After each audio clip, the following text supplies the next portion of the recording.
Good morning, good afternoon, good evening, wherever you are. Welcome to Team Meeting 23, in which we're going to be discussing the switch over to single sign-on on Wednesday, the certificates that we have under development. We're discussing marketing and metrics. I'd like to remind you to subscribe to our channel. We're going to post any links that we mention in the video description below. And also we have a course which is going to start today, Introduction to Business by Professor Pam. Yeah, you can see her just over here. And we still have places there, so please subscribe. I think she'll very much enjoy teaching you all about business. And here's over to Rob. Remember, you can check out our professors' backgrounds and their CVs and what they've written and what they've done on enroll.aplerno.com, and that's on our marketplace program. And so please check it out. So let's get straight to the public part of our meeting. Daniel, why don't you talk a little bit about the single sign-on that got turned on Wednesday and what that means for our users? Yeah. Well, it's going to be turned on this coming Wednesday. Oh, okay. Let me get through right. When this video is recorded and it's on YouTube, you'll be able to click down here and to see the video we recorded last Wednesday, which explains how single sign-on is going to affect you in slightly more detail.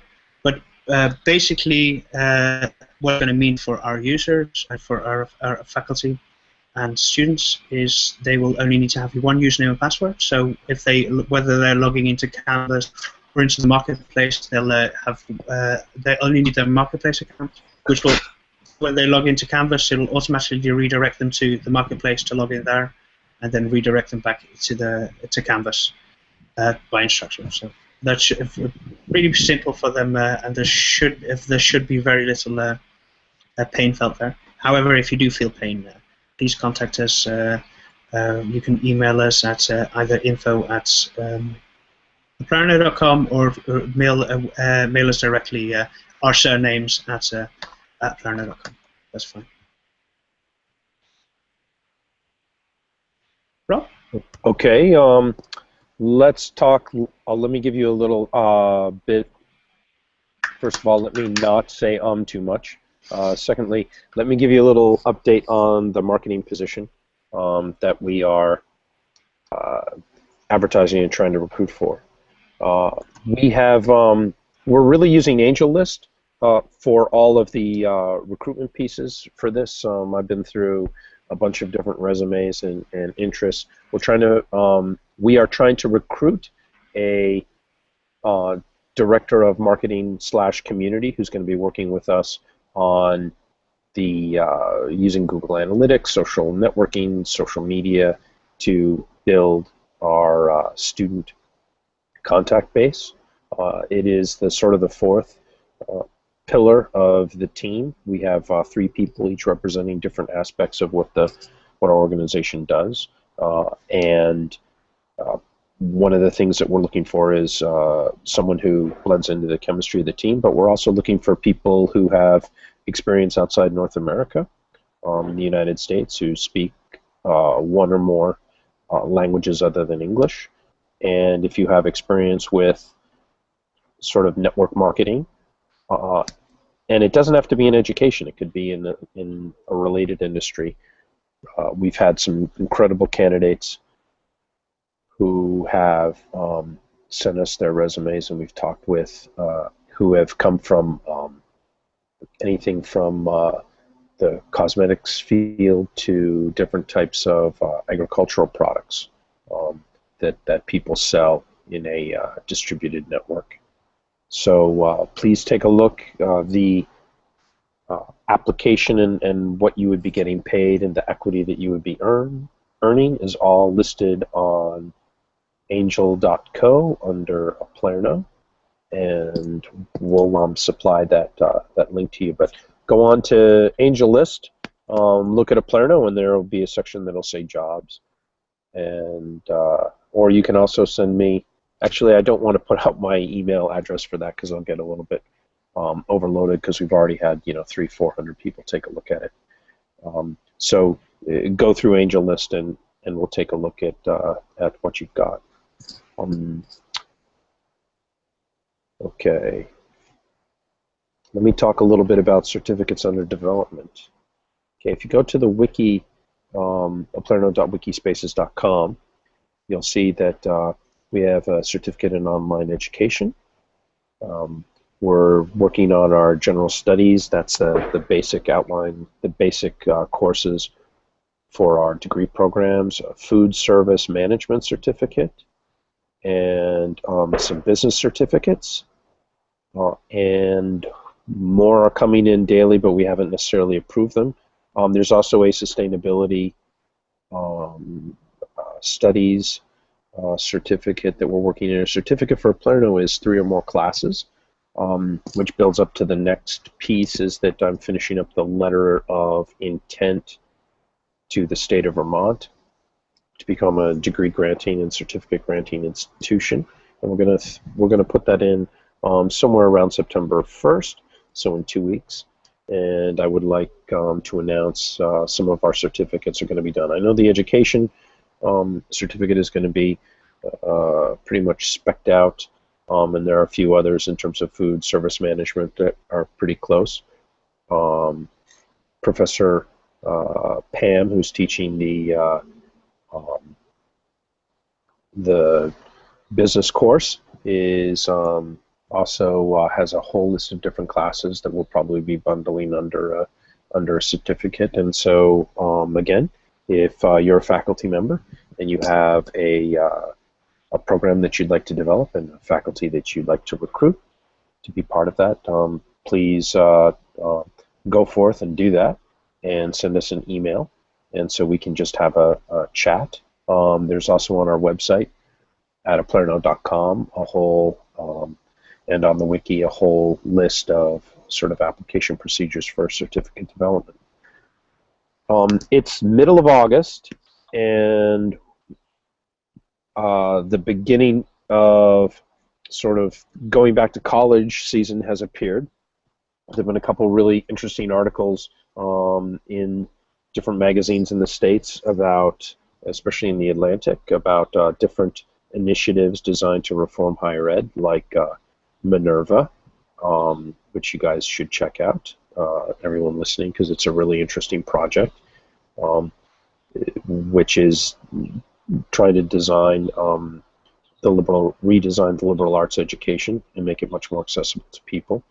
They have just admitted their first 33 students into the program, and they're living in San Francisco for next year, which is great. And I think the following year they're moving.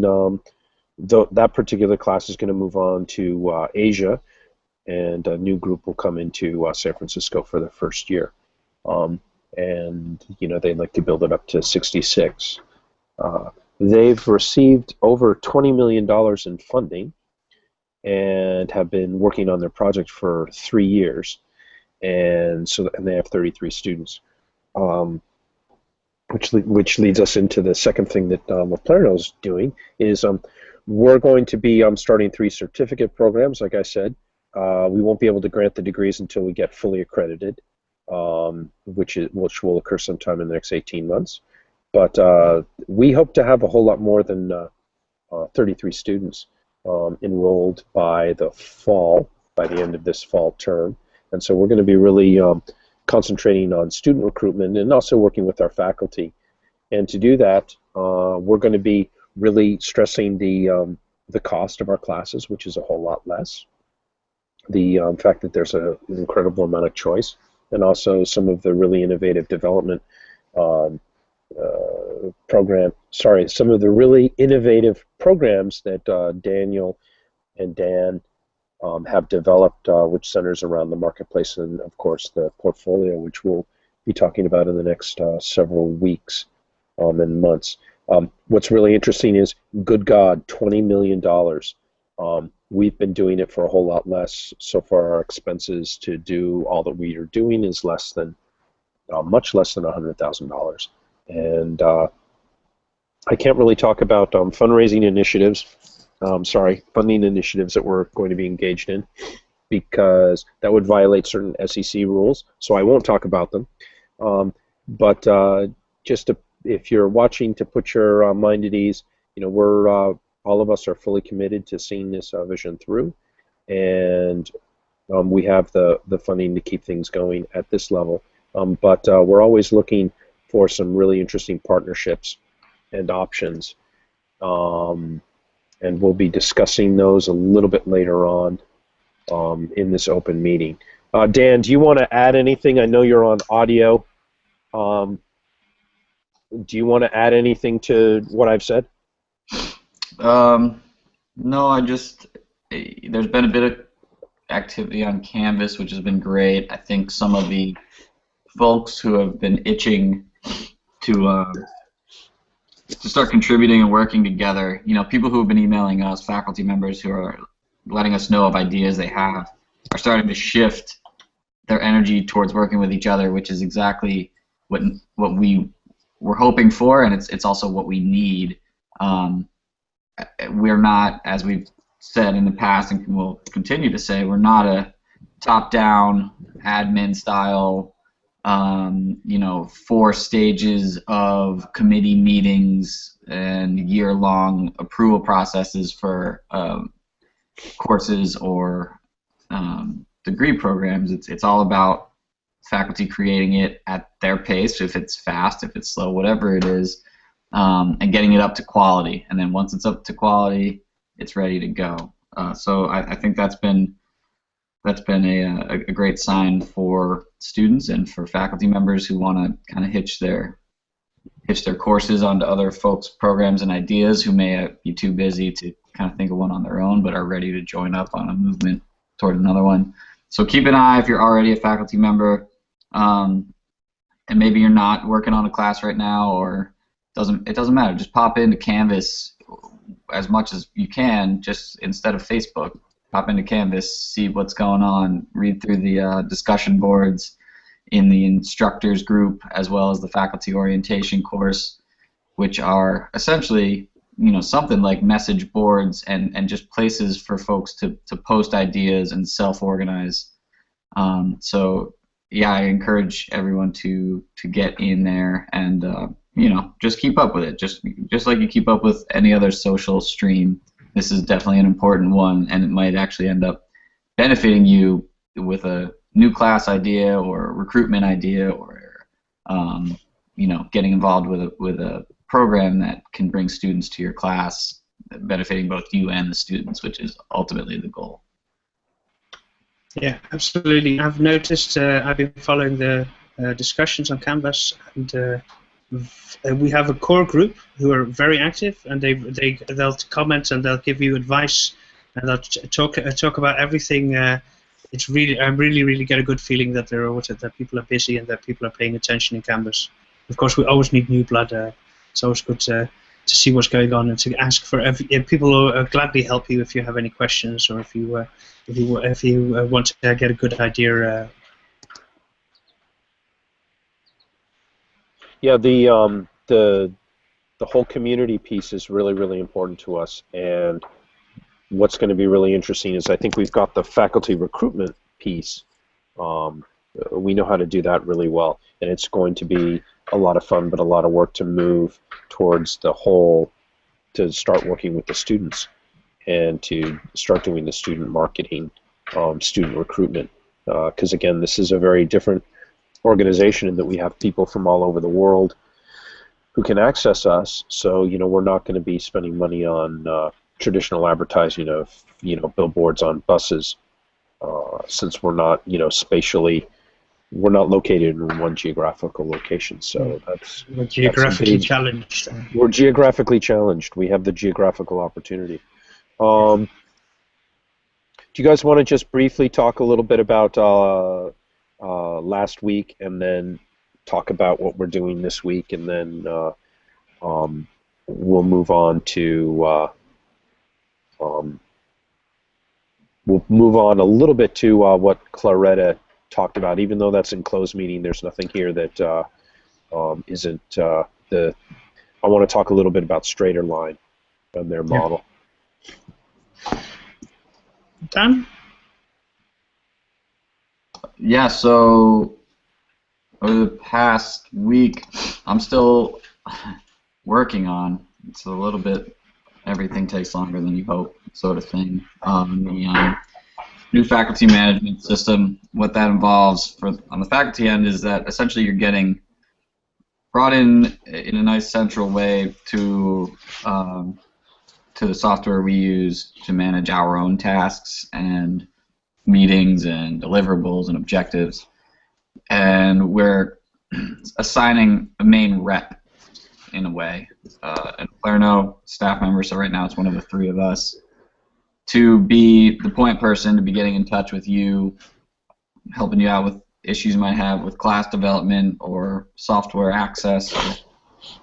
So that's still happening, and again, I know we said a couple weeks that you should be looking for a call from us. We've been emailing a bit to sort of follow up with folks, and that'll continue to happen, but again, it's at a little bit of a slower pace than I had hoped, but that's just the nature of getting 200 entries into a new database. And that's what I'll be continuing to do this week, and then hopefully finishing that up and starting to turn over into contacting and outreach as this traditional semester in the States begins.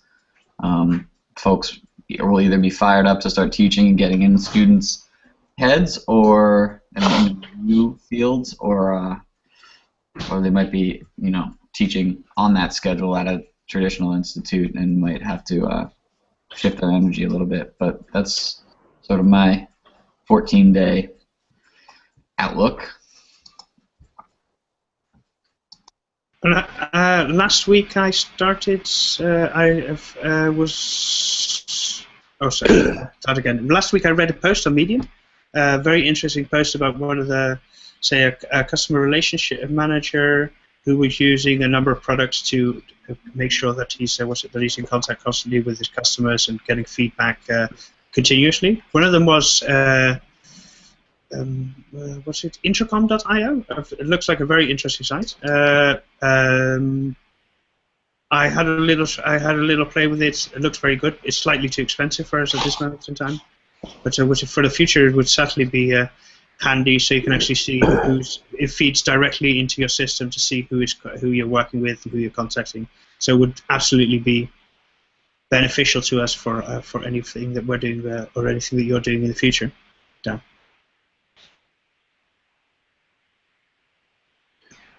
For me. Oh no! Oh, sorry. I thought Dan wanted to react. Okay. So I know. And for the rest, I've been mainly focused on the marketing for the courses, the new courses that we had, or the course that we added recently or that we approved recently. I've been focusing on getting these, getting some recognition for these, and creating some buzz for these. That's going reasonably well. I've posted the individual the numbers to the individual core of the instructors, so they have a good overview of what we're doing for them. But of course, it's not just us working on trying to get a promotion for their courses. Of course, they're doing their own things as well. Introduction to professional kitchen management. Pat, or Professor Peters, is working really hard. She's doing a lot of outreach to restaurants and other organizations to see what they need and what their questions are and how it could benefit them. So it's going really well, or at least I get the idea that it's going really well. As for next week or this week, I'm going to be mainly focused on putting out the portfolio. There's a lot of things that have with woodblock and all the things that I've been doing. The portfolio has taken a little bit of a back burner, but this week I hope to be focused for say 80% on the portfolio, so we can get stuck and running. Last week, admissions, accreditation, and admissions. Hold on one second. Yeah, can you give me? Yes, I am. That's my son Austin, who's at the door, waving to the crowd. So it's admissions, admissions accreditation and admissions. How do we crack the code about student recruitment? I'm thinking about the 5 classes that we're going to use as sort of the marketing experiment to really get an understanding of what's going on. A couple of things that I did learn. In traditional admissions, again, everything is spatially located or geographically located. Lots of colleges buy lists of students from the College Board, traditional liberal arts. College Board is the people that do the SAT from the states. They buy the lists and they start sending out information to them. And the goal is to get the highest number of applicants, and then you wheedle it down to the you admit a smallest number as possible. Sorry, the smallest number possible. And one of the things, though, that does is it creates a lot of waste in the system. In other words, you're paying for lists, and of that, you're going to get a very small percentage that are the takers. Well, what we want to do is we want people to enter and start taking classes and building their skills in their portfolio. So it's a different beast. So it looks a little bit more like Amway or L'Oreal than it does, sort of a Harvard, Middlebury, or Williams, or your local community college that's centered around a small geographic area. So this week is going to be just really spending a lot of time with those 5 faculty members and figuring out, how it is we can activate their networks, because this will only work if we, like we've said in Woodblock a couple different times, this system only works if we have a very different kind of faculty member. They're still great scholars, they're still committed to to education and to learning, but they also have to be more entrepreneurial, and we have to figure out ways to support them and the tools to do that. And that's going to take a little bit of time, but these 5 people that we're going to work with closely, that will be that's going to be time well spent that'll help us with the fall. Again, since we have our rolling courses and rolling admissions, in other words, you can enter and you can take a class when they're available. It's a very different type of model. So we shall see. But it's going to be we just have to figure out this puzzle, and I think again the growth in what we've done will start to become apparent, because it's pretty cool what everybody's done so far and what the faculty are doing. So we got to keep pushing, but we're making good progress. Do we want to talk a little bit about the marketing, the web metrics, or do we want to, since we've already been on with people for about a half an hour, do we want to skip that? No, give a brief web metrics. I have now, I'm not sure if it's allowed, if Instructure allows it, but I now have Google Analytics in Canvas, so which enables me to see where people get stuck in Canvas, and if there are issues in Canvas, or if there are say places where people get lost, so they exit and they don't come back for a while. So I can see that now, and I can see also where they're landing. And I always, perhaps it's me. I never saw as so many. You guys are on the faculty side, very much on the faculty side, and I'm very much. I only see people who have approved courses. So I never knew there were so many people working so hard on Canvas. And it's so amazing to see 6, 7, 8 people. I don't know. It was 11 o'clock or 12 o'clock in the evening for me. So that's probably in the late afternoon for you guys. Just working so hard and doing so many things and doing their videos and everything. That's just amazing. So I was very happy to see that. And so but we're adding that to our metrics as well. Of course, for the rest of our web metrics, we're doing pretty well. Ever since Woodblock, we've doubled everybody who's visiting the enroll of the marketplace, so enroll.applearner.com. We've stayed approximately the same on the main site on www.uplearner.com, but that's I didn't. Though we have a very good core of visitors there who use that as a bouncing place to get to enroll, for example, to get to other places or to get to Canvas. So I expected that will stay reasonably constant with the amount of users that we have. I'm very happy to say that we've been getting a lot, also due to the marketing efforts that we've been putting in, we've been getting a lot of visitors who are coming from non-traditional. I've been posting a lot of stuff to Reddit and to Stumble Upon, and I tried to get myself on Hacker News, but that didn't work. But I've been really pushing it in growth hacking and getting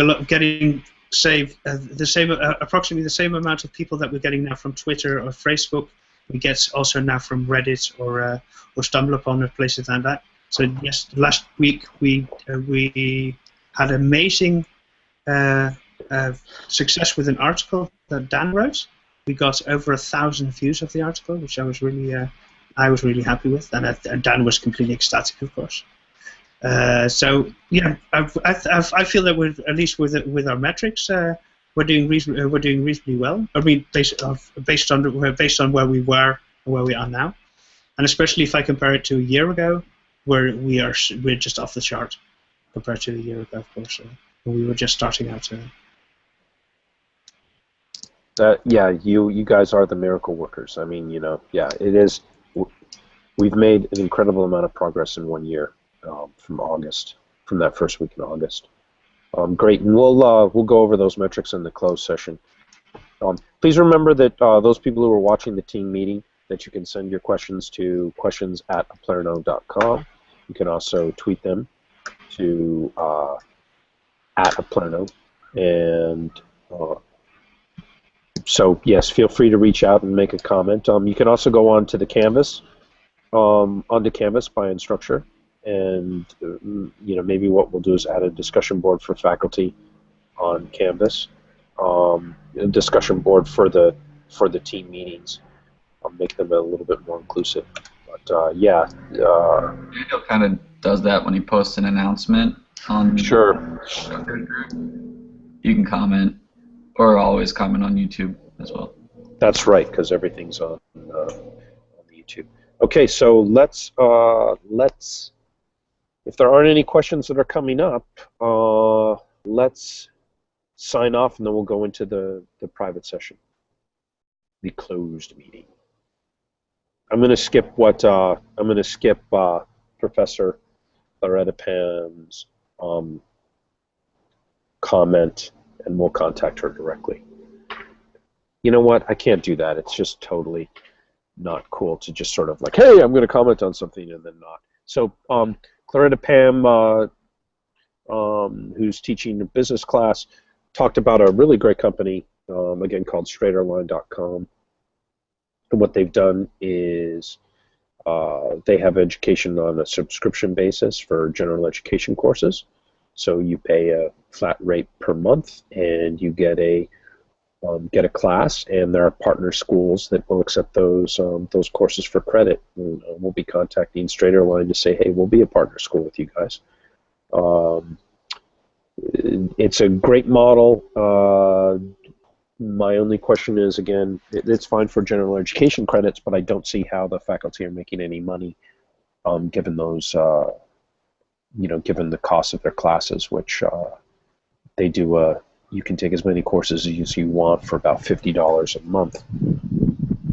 So my guess would be that, again, their business model is somehow connected to data mining and or being the pipeline for these partner schools, because they also have a lot of different things about, hey, what kind of degree do you want to work on, and shooting you over potentially to another institution. So it's a great way to get people re-engaged and then getting them hooked into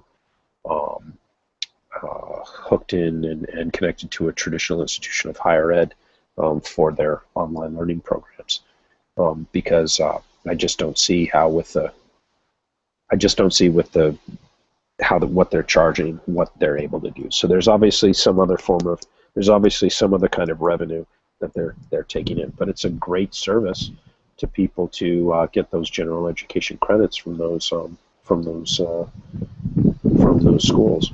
So, Claretta, we're going to take your comments and about reaching out to some of those institutions and to Straighterline, and we'll definitely be doing that this week. Excuse me, there's a lot of goldenrod and ragweed out in Vermont right now, so I'm suffering a little with the allergies. So I think that's it for this week. And can you guys sign off? Because I'm going to see. Okay, thank you very much for watching. We'll have another Aplerno on Wednesday. Well, it looks like we're going to be discussing student marketing to students, but I'm not completely sure at the moment. But it'll be interesting anyway. Don't forget that Professor Pam has her course starting today. You can sign up. There's a link below. It's a very good course. I've had a little look at some of the introduction stuff. It's really amazing. And that's all from us. So thank you, and see you online. See you online.